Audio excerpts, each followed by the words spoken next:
දැන් ඔය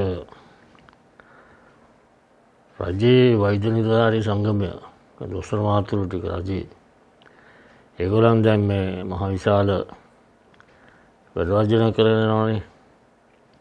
කියන්නේ අසරණ මිනිස්සු තවත් අසරණ කරලා ඒගොල්ලන්ගේ ඉල්ලීම් ලබා ගන්න හදනවා. ඉතින් ඒකේ ඒගොල්ලන්ගේ ඉල්ලීම් වල තියෙන යුක්තිසහගත නැද්ද කියන එක ගැන නෙමෙයි මම කතා කරන්න යන්නේ. ඒක මට වැඩක් නැහැ. මම කතා කරන්න යන්නේ අපේ සෞඛ්‍ය අමාත්‍ය නලින්ද ජයතිස්ස මැතිතුමා විසින් කරන ලද ප්‍රකාශ දෙකක් ගැන. දැන් සුමාන එතන ගිය සුමානේ නලින්ද ජයතිස්ස මැතිතුමා කිව්වා ඔය GMO එකෙන් සාකච්ඡාවක් වුණේ කියපුවාම එතුමා කිව්වේ මාත් එක්ක සාකච්ඡා කරන්න එන්න ඕනේ නැහැ වැඩවර්ජනය කර. මාත් එක්ක ප්‍රශ්නයක් තියෙනවා නම් ඕගොල්ලන්ගේ උසාවියේ නඩුවක් දාන්න කියලා ශ්‍රේෂ්ඨ අධිකරණයේ. නඩුවක් දාන්න උසාවිය යන්න කිව්වා. ඉතින් ඒක හරි. එතුමා කිව්වේ මේ අසරණ මිනිස්සු තවත් අසරණ කරන්නේ නැතුව මේ ඕගොල්ලන් යන්න උසාවියට. මාත් එක්ක සාකච්ඡා කරන්න ඕනේ නැහැ වැඩවර්ජනය කර කියලා. ඒක හරි. ඒ කියපු දේ නලින්ද ජයතිස්ස මැතිතුමා කියපු දේ හරි. දැන් ඊට පස්සේ දවස් කීපයකට ඉස්සෙල්ලා කිව්වා එතුමා කියනවා ඔය GMO එකට එතුමාත් එක්ක සාකච්ඡාවට එන්න කියලා 9 වෙනිදා. 9 වෙනිදා කියන්නේ දැන් අද 2026 අප්‍රේල් මාසේ 8 වෙනිදා. ඒ කියන්නේ හෙට තමයි සාකච්ඡාවට එන්න කියන්නේ. දැන් ඔය දෙක ටික පරස්පර විරෝධී කතා දෙකක්. හොඳේ. හැබැයි නලින්ද ජයතිස්ස මැතිතුමා ඉතාමත්ම බොහොම පළපුරුදු දේශපාලඥයෙක්නේ. ඒක මම ඔබතුමාලට කියන්නම් මට පේන දේ ඔය කියපු කතන්දර දෙකේ හැටි. හරි? මොකද්ද ජයතිස්ස මැතිතුමා කරන්න හදන්නේ කියලා දෙවිදියකින් බලන්න පුළුවන්. පොඩ්ඩක් ආගෙන ඕනේ. ඔය ප්‍රකාශය කරාට පස්සේ කියන සාකච්ඡාව දෙනවයි කියලා කියපු ප්‍රකාශයට පස්සේ දොස්තර මහතුරු ඔක්කොම ටික ආපහු වැඩට ගියා. ඉතින් මහ ජනතාව අනේ දෙයියෝ තමයි නලින්ද ජයතිස්ස මැතිතුමා දෙයියෝ අපේ අතිරත් ජනාධිපතිතුමා දෙයියෝ අපිට ඔක්කොම හරි මෙහෙම තමයි වැඩ කරන්න ඕනේ කියලා හරිද මල්ලෙදි පත්තු කරලා නැතුව විතරයි. හරි. එතකොට ඒකෙන් මට පේන්නේ මොකක්ද දන්නවද? මේ දවස් 3-4 අතරතුර නලින්ද ජයතිස්ස මහත්තයාට ඔය ශාප කරපු දේවල් අයින් කරගන්න එතුමා කරපු වැඩ පිළිවෙලක් කියලා මට හිතෙනවා. එක පැත්තකින් හොඳේ. ඒ කියන්නේ දැන් කියන්නේ ජයතිස්ස මැතිතුමා දෙයියා කියලා. හරි. ඉතින් ඒක එක පැත්තක්.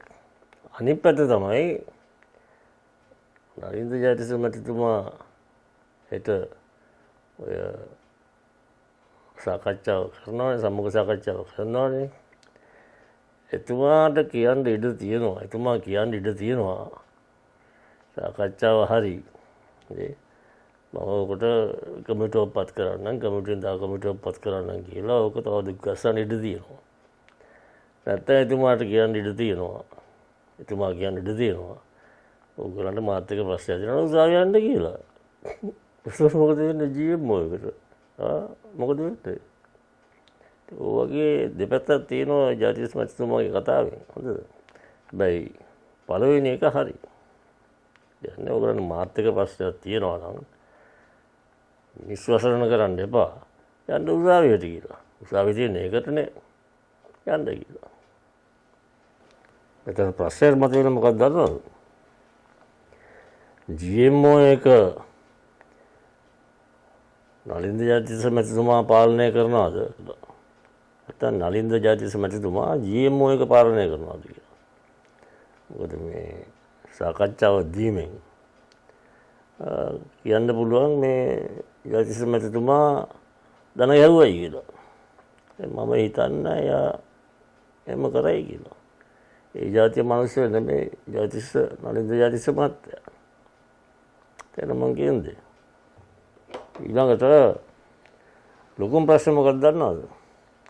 අතිරතුගේ ප්‍රශ්නේ. ඒ කියන්නේ දැන් මේ වගේ මේ 159ක අවුතරයක් තියාගෙන ඇයි එතුමා මේ දොස්තර මහත්තුරු ටිකට විරුද්ධව නඩු දාන්නේ නැත්තේ කියලා. එතුමා නෙවෙයි පිටුවතුමාට. නැත්තම් පැමිණිල්ලක ඉදිරිපත් කරන්නේ නැත්තේ ඇයි කියලා. CID කියන්නේ කොහෙන් හරි එක්සිකියුටිව් කමිටු එකේ තියෙනවනේ ලොකුට කතා කරන මහත්තයා ඉන්නවනේ. එක්සිකියුටිව් කමිටු එකේ අර ලොකු ටෝක් දෙන එක්කෙනා ඉන්නවනේ. ඒගොල්ලන්ට විරුද්ධව නඩු දාන්න පුළුවන් දණ්ඩනීය සංග්‍රහය යටතේ. ඒ කියන්නේ 298 වෙනි ග්‍රන්ථය යටතේ ඔය කරන දේවල් වලින් ඒ කියන්නේ මනුෂ්‍ය ජීවිතය අන්තරාකාරී තත්ත්වයකට පත් කරොත් එහෙම දැන නොදැන කියන්න බෑනේ දැන පත් කරොත් එහෙම මාස 3යි. ඒකෙන් තුවාල සිදු වුණොත් එහෙම නැත්තම් හානියක් සිදු වුණොත් එහෙම මිනිසියෙකුට මාස 6යි. මරණය සිදු වුණොත් එහෙම අවුරුදු 5යි. සිරදළුවා. තේරෙනවද කියන්නේ? ඒක නිසා ඒ වගේ ප්‍රතිපාදන තියෙද්දි මට තේරෙන්නේ අපි අතිරත මොකද මේ බලන් ඉන්නේ කියලා. තේරෙනවද කියන්නේ? ඒක CID එකට පුළුවන් ඒගොල්ලන් කටුත්තර අරගෙන ඒ කටුත්තර මතම කියලා ඒගොල්ලන් නඩු දාන්න. ඔය GMO එකට මම දෙතුන් පාරම ඊට ඉස්සෙල්ලා කියලා තියෙනවා. හොඳේ. පොඩ්ඩක් ආගන්න හොඳ GMO එකේ ඔය ලොකු අයියලා ටික හොඳේ. ඔය මහාන් තත්ත්ව විදිහට කතා කරන කට්ටිය හොඳේ. ඔය කරන ක්‍රියාවෙන් ඔය කවුරු හරි රෝගියෙක් මිය ගියොත් එහෙම මැරුණොත් එහෙම ඔබතුමන්ලා අහු වෙනවා 294 4 වෙනි වගන්තිය යටතේ මිනිමරුන් චෝදනාවලට. දණ්ඩනය මරණීය දණ්ඩනය. අන්න ඒකත් මතක තියාගන්න. කියවලා බලන්න දණ්ඩනීය සංගය පොඩ්ඩක් කියවලා බලන්න මම කියලා දෙන්න ඕනේ නැහනේ. පොතක් කරන කියවලා බලන්න 294 4 මොකක්ද තියෙන්නේ කියලා 298 මොකක්ද තියෙන්නේ කියලා. හරි 325 විෂය පොඩ්ඩක් කියවලා බලන්න. මම මෙතන මේ ඩිස්ප්ලේ කරන්න යන්නේ නැහැ. හරිද? ඕනම් බලන්න. රජයේ මුද්‍රණාලේ තියෙනනේ පොත් ටික. ඒක පොතයිනේ ගන්න තියෙන්නේ. ඒක නිසා ඒකත් පොඩ්ඩක් කල්පනා කරලා බලන්න GMO එකට මම කියන්නේ. හොඳයි මම නිකන් මේ අනුතරංගීමක් කරන්නේ. ඕගොල්ලන්ගේ තියෙන දුක් ගැනීම වල හරිද නැද්ද කියන එක මම කතා කරන්න යන්නේ නැහැ. ඒක ඕගොල්ලන්ගේ වැඩක්. හරි? හැබැයි ඔය දුක් ගැනවිලි මගේ මතය හැටියට බේර ගන්න ඕනේ අමාත්‍යවරයාත් එක්ක. දෙන්නේ. අමාත්‍යවරයා එහෙම බේර ගන්න දෙන්නේ නැත්තම් අධිකරණයේ තියෙනවනේ. ඇයි එතනට යන්නේ නැත්තේ? රිට් එකක් ගන්න පුළුවන්. එතකොට මේ මූලික අධිවාසිකම් දාන්න පුළුවන්. නඩුවක් දාන්න පුළුවන් ශේෂ්ඨ අධිකරණයේ. ඇයි එම කරන්නේ නැත්තේ? ඇයි මේ වගේ මේ මිනිස්සුන්ට මේ මෙච්චර කරදරයක් සමහර රෙඩ්ඩු ඇවිල්ලා ඉන්නවා. කකුල් කැඩිලා බේත් දාගන්න ඇවිල්ලා ප්ලාස්ටර් ගලවන්න ඇවිල්ලා ඇස් රෝගී කට්ටිය ඇවිල්ලා තියෙනවා ඉන්ජෙක්ෂන් ගහන්න ඕනේ කියලා ඇස් ඒවා ගලවන්න ඕනේ කියලා. එතකොට මේ වග්ගඩු රෝගීන් ඇවිල්ලා තියෙනවා. ඒකෙන් මම දැක්කා මේ කලන්තලා වැටෙනවා. ඉතින් මේ GMO එකෙන් කියන්නේ අපේ ඉමර්ජන්සි යුනිට් ඔක්කොම තියෙනවා. මේ ළමා රෝහලක් තියෙනවා. උන් කතානේ හරිද? ඒගොල්ලන් ටිකට් එකක්වත් දෙන්නේ නැහැ මේ බේත් ගන්න මේ රජයේ ෆාමසි එකේ. හරිද?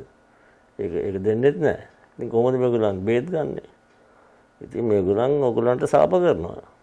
ඉතින් ඒක කල්පනා කරලා බාන්නේවත් ගන්නවා. ඉතින් GMO එකට මම කියන්නේ ඔය වගේ වැඩ කරන එක හරිද කියලා ඔබතුමන්ලාගේ හෘද සාක්ෂියෙන් පොඩ්ඩක් බලන්න හොඳේ. අනිත් එක තමයි වෛද්‍ය සේවය අත්‍යවශ්‍ය සේවාවක් කියලා ගැසට් එක නිකුත් කරොත් එහෙම හොඳේ. ඒකට මොකද වෙන්නේ? එතකොට කිසිම වෛද්‍යවරයෙක් රජයේ වෛද්‍යවරයෙක් රස්සාවට ආවේ නැත්තම් හරි නැත්තම් එන කට්ටිය එන එක බාධා කරනවා නම් තර්ජනය කරනවා නම් එතකොට ඒගොල්ලන්ගේ ඒ වෙලාවෙම නීතියේ ක්‍රියාකාරීත්වයෙන් ඒගොල්ලන්ගේ තනතුර අහෝසි වෙනවා. ඒගොල්ලන් අහෝසි වෙනවා. ඒතර මොකද වෙන්නේ? ඒකට මේ ලියුමක් විතරයි යවන්න තියෙන්නේ. මේ වගන්ති යටතේ තමුන්ගේ තනතුර වෛද්‍ය තනතුර අහෝසි කරනවා කියලා. මෙඩිකල් කවුන්සිලට පුළුවන් ඕන වෙලාවක මේගොල්ලන්ගේ මේ නම මකා හරින්න. දැන් මම කියන්නේ. ඒතර මොකද වෙන්නේ? එතකොට වෙන්නේ ඕගොල්ලන්ගේ රජයේ වියදමෙන් ඕගොල්ලන් ඉන්න බංගලා ඔක්කොම ආපහු ගන්නවා රජයට. ඒක ඕගොල්ලන්ට යන්න වෙන්නේ ගෙදර. ගෙදරක් තියෙනවා නම් හොඳේ. අදට මම කියන්නේ. වාහන ඔක්කොම ආපහු ගන්නවා.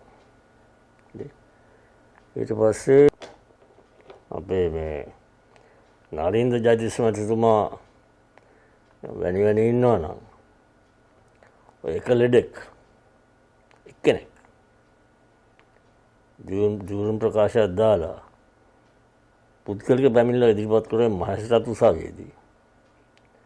ඔය සෙට් එක ඔක්කොම ඒ කියන්නේ ඔය GMO එකේ එක්සිකියුටිව් කමිටු ඔක්කොම ටික වගතුවරම් කරලා පැමිණිල්ලක් දැම්මොත් එහෙම හරි 326 වගන්ති යටතේ එතකොට ඒගොල්ලන්ට එන්න වෙන උසාවියට. ඒගොල්ලන් එන්නේ දැන් මූලික අයිතිවාසිකම් නඩුවක් දැම්මොත් එන්නේ වගතුවරන් හැටියට. මේ වගේ කම්ප්ලේන්ට් එකක් දැම්මොත් එන්නේ විත්තිකරුවන් හැටියට. සැකකරුවන් හැටියට. ඒගොල්ලන්ට විත්තිකරු නගින්න වෙනවා. අපතියන්න වෙනවා. රිමාන්ඩ් වෙන්නත් ඉඩ තියෙනවා මහේස්ත්‍රාත්තුමාගේ අවධානය අනුව. ආවේ නැත්තම් එහෙම වරෙන්තු නගිට කරනවා. වරෙන්තු. ඒක අත්අඩංගුවට ගන්නවා. ඒව කරන්න පුළුවන් ඔය එක්කෙනෙක් ඔය මේ මං කියන්නේ දේශපාලනයේ දඟලන කට්ටිය නෙමෙයි. සාමාන්‍ය කතා කරන දුක් ගැනවිලි කතා කරන පුද්ගලයෙක්. නඩුවක් දැම්මොත් මහේස්ත්‍රාත් උසාවියේ ඔන්න ඔය ටික තමයි වෙන්නේ. ඒක තමයි කරන්න තියෙන්නේ. උතන මේ ශේෂ්ඨාධිකරණය දැම්මම ගිහිලා තේරුම් ගන්න නැහැ. හරිද? එතකොට මොකද බැරි නැත්තම් පුළුවන් දැන් අපි හිතමු වෛද්‍ය සංගමය ශේෂ්ඨාධිකරණයට ගියයි කියලා. හොඳේ. එතකොට ඔබතුමාලා හිතනවාද ශේෂ්ඨාධිකරණය ගියයි කියලා? නැත්තම් තීන්දුව කරයි කියලා? මහජනතාව මේම අසරණ තත්ත්වයට පත් කිරීම යුක්තිසහගතයි කියලා. මම දන්නේ නැහැ. ඒක ශේෂ්ඨාධිකරණයේ තීරණයක් නේ. නේද? මේක දැන් මතක තියාගන්න. මූලික අයිතිවාසිකම් මේ යටතේ අපරාධ සිදු කරන්න බෑ. මූලික අයිතිවාසිකම් පදනම යටතේ අපරාධ සිදු කරන්න බෑ. මූලික අයිතිවාසිකම්මුත් අපරාධ දණ්ඩනීය සංග්‍රහයට යටත් වෙනවා. දණ්ඩනීය සංග්‍රහය යටතේ තමයි ඔක්කොම කරන්නේ. එතන මම කියන්නේ මූලික අයිතිවාසිකම් නිසා මිනිස්සුම මරන්න බෑ. නැත්නම් මිනිස්සු අන්තරාදායක තත්ත්වයට පත් කරන්න බෑ. අන්න ඒක මතක තියාගන්න ඕනේ. ඔයනික පොඩ්ඩක් කල්පනා කරන්න මම GMO එකට කියන්නේ පොඩ්ඩක් කල්පනා කරලා බලන්න. ඕගොල්ලන් හොඳටයි මම කියන්නේ. මගේ හොඳට නෙමෙයි දෙන්න මම කියන්නේ. මම නම් කවදාවත් වෙන්නේ. දෙන්න මම කියන්නේ. කල්පනා කරලා බලන්න.